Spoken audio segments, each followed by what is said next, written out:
Check out 5 rappers who got checked by goons. Uncover the shocking stories of confrontation, street justice, and how these artists handled the heat. Number 5, Quando Rondo. A close friend and distant cousin of Savannah native and rapper, Quando Rondo was murdered in Los Angeles on August 19, 2022, less than 1 week before he was scheduled to go on trial in a Chatham County Superior Court on charges under the Georgia Racketeer Influenced and Corrupt Organizations Act, RICO. According to Fox 11 News, Tyquan Bowman, a.k.a.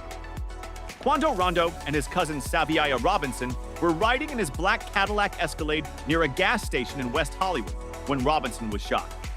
Robinson was later pronounced dead at the hospital. Bowman was not injured. Robinson, a.k.a. Bandit Pablo, or Pab, and 10 other defendants were charged in January 2019 by then Chatham County District Attorney Meg Heap under state RICO laws.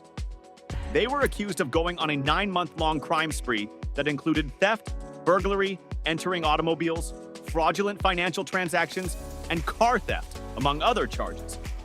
As to why they were using a RICO instead of a gang indictment, Savannah Police Sergeant Jonathan Puhala, the supervisor of the department's gang unit and an expert on the local blood affiliate, said at the time of the indictment, they weren't necessarily gang members. But in the beginning of the investigation, we didn't know that. We went where the investigation led us, and that led us to a RICO indictment as opposed to a gang indictment.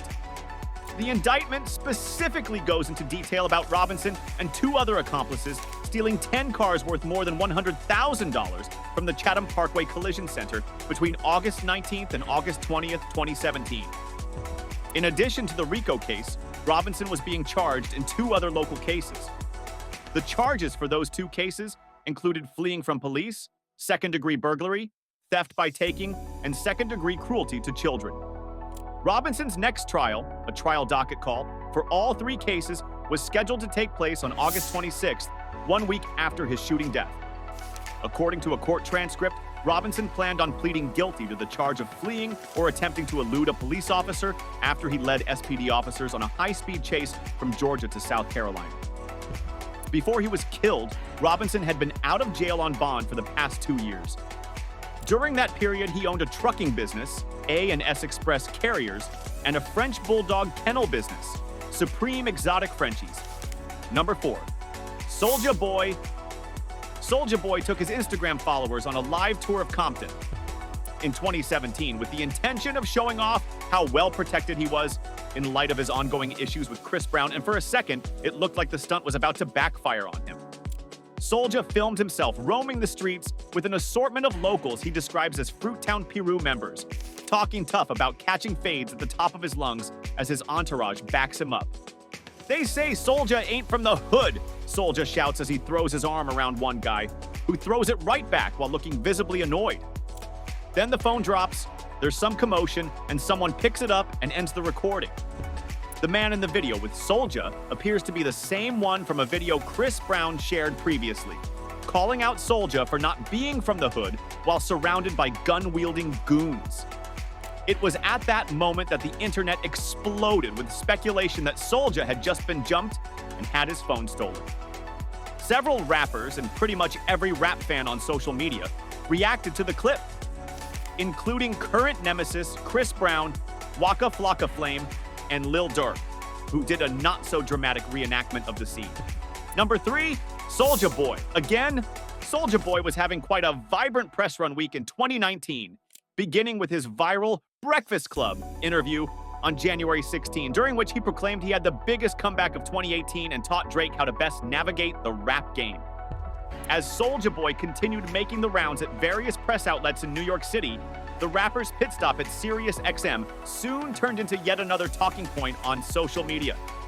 During the visit, Soulja ran into New York rapper Casanova at the station's headquarters, where a conversation quickly escalated between the pair. The incident stemmed from how Casanova allegedly witnessed Soulja treat a woman who was also in the building. "You screamed at a lady," Casanova said, calling out Soulja for his behavior. "You bugging the K out, homie. You got tea all over your face. Are you bugging out? You high? You smacked? You don't see how she ran out?" Soulja was quick to defend himself by responding, You don't understand how they was treating me. If they females, then she need to talk like a female. If she female, why she talking like a gangsta? Casanova, however, wasn't here for Soulja's rebuttal. So, he added, "What, you gonna hit the female? Aight, so why you scared of a female? You supposed to be on a big major platform." Soon thereafter, Soulja's security began to intervene by making sure the situation didn't spiral out of control. Number 2. Teejay X6. Scammers are going to scam, but there's a price to pay for it. Teejay X6 almost had to pay that price. The Detroit rapper was reportedly caught on camera running for his life at Lenox Mall in Atlanta. Apparently, a number of Lil Baby's 4PF squad caught wind of Teejay X6 posting Lil Baby's driver's license in an attempt to catch a lick off the quality control rapper. How did the dark web rapper get a hold of the license? He's a professional at what he does. Following the video's circulation on social media, Teejay X6 hopped on IG Live to address the situation. "Y'all see the black eye? Those Nana-A's beat my ass. But I don't know, bro. I don't know how I got to Detroit so fast. Wasn't that video today, bro?" Based on his satirical demeanor in his live, he was insinuating that the video is all cap. He took to Instagram later to settle it once and for all. "Clearly not me, bro. Y'all taking it too far," captioned the scam rapper. Number 1. Tekashi 6ix9ine. 3 people were taken into custody after an alleged assault on rapper Tekashi 6ix9ine in a South Florida gym last year in March, authorities said. Rafael Medina Jr., Octavius Medina, and Anthony Maldonado were arrested and were being booked, the Palm Beach County Sheriff's Office said in a statement. They were accused of assaulting and robbing the rapper, whom the office identified by his real name, Daniel Hernandez. Jail records show that Rafael Medina and Maldonado were being held on suspicion of felony battery and robbery charges. Records were not available for Octavius Medina. It was not clear whether they had lawyers to speak on their behalf. The rapper was in a sauna at an LA Fitness south of West Palm Beach on March 21 when a group of people approached him and beat him up, his lawyer said. He had cuts to his face and bruises, the lawyer, Lance Lazaro, said in a statement. The rapper tried to fight back, Lazaro said, and the group is alleged to have fled after employees heard the disturbance. A video posted on social media showed him walking through the gym with blood on his face. The sheriff's office said in a separate statement that deputies were alerted to the altercation and that the rapper was taken to a hospital with non-life-threatening injuries. In 2019, 6ix9ine pleaded guilty to multiple counts of racketeering, firearms offenses, and drug trafficking. He faced 47 years behind bars but was given a reduced sentence after his testimony helped prosecutors convict 2 notorious gang leaders.